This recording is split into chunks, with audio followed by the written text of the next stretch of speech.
I don't know about you, but I think it's hard to have an opinion and to be able to voice that in front of a small group of people, whether it be 3 to 5. But could you imagine doing this in front of a large group of people when it has to deal with the fate of somebody else? A group of 11 people who, when you walk into the room, your view is probably going to be different than somebody else. It's hard to form this opinion, let alone voice it, and then to realize that you have to back it up and stay confident in your decision the entire time. Juror number 8 is one of these men. He fought to be heard and he fought for the justice of somebody else. This man juror number 8 stuck in my mind because he reminds me of my grandpa. He has the same sense of values and seems to carry himself the same way as juror number 8 did in the video. They're both quiet men who are very thoughtful and reasonable. They seek the truth and strive for fairness and equality. They will do whatever possible to ensure everyone is heard, every angle is examined, and justice is served. Juror number 8 catches everyone's attention right away. He walks into the deliberation room after the trial of a young man who is of a minority and from the slums.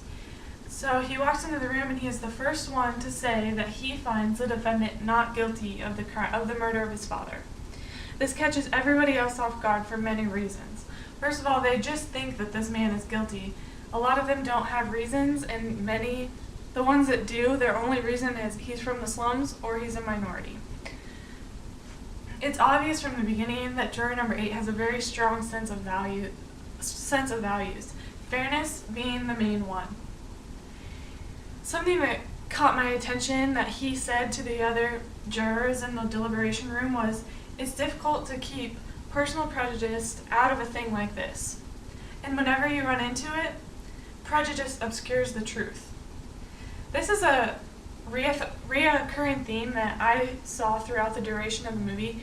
You see prejudice being the controlling factor of everything without examining the evidence. The only evidence that some of these people need, many of these jurors need, is just the fact that this is a young man from the slums who's a minority. They don't care about anything else. That formulated their opinion from the beginning.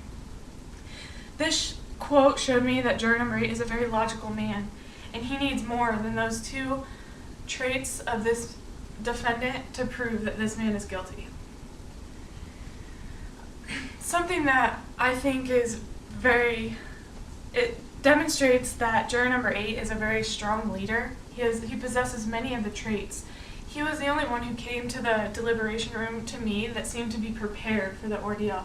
Many of them didn't care. They were doing what they had to do without a choice, and they just wanted to go do their own thing, whether it be go get to a baseball game they had tickets to or get back to their family or their business. That's all they cared about, but not juror number 8. He cared about examining every issue and aspect and every accusation that this young man faced, and he wanted to dissect it to get down to the truth. He went as far as purchasing a knife that during the trial they said that this young man who killed his father, he's being accused of killing his father, they say he had one-of-a-kind knife that they found by the body. But juror number 8 went out and prepared himself and looked into this issue further and was able to disprove this. He found the same knife at a pawn shop not very far away, which proved that the knife wasn't as rare as everybody thought. He also backtracked and retraced all the steps of this young man, and he looked into the older lady who saw the young man commit the crime and said she could with her glasses, and he was able to prove all this wrong. And unlike the other jurors, he had reasons for saying that this man was not guilty.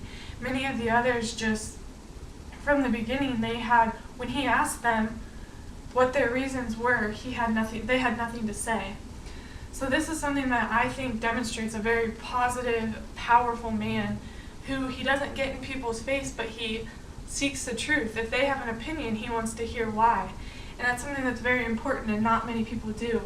Throughout the duration of the movie, he was able to bring others in to get him to vote from being the only one saying this man was not guilty to eventually persuading everybody else just by looking at the evidence and disputing everything and talking about it in a positive way, that this man really was not guilty. This is something that took a lot of work and a lot of courage, and it's very rare today. It's something that's hard to do in a small group, or in a small group of people of 3 to 5, but in a larger group of people who have very strong opinions against you, it's even harder. And juror number 8 was able to do this. He came into the deliberation room knowing what he needed to do. He came in as the odd man out, but his integrity and desire to do right and provide this man with all the odds against him as well, to provide him with justice, it won out in the end.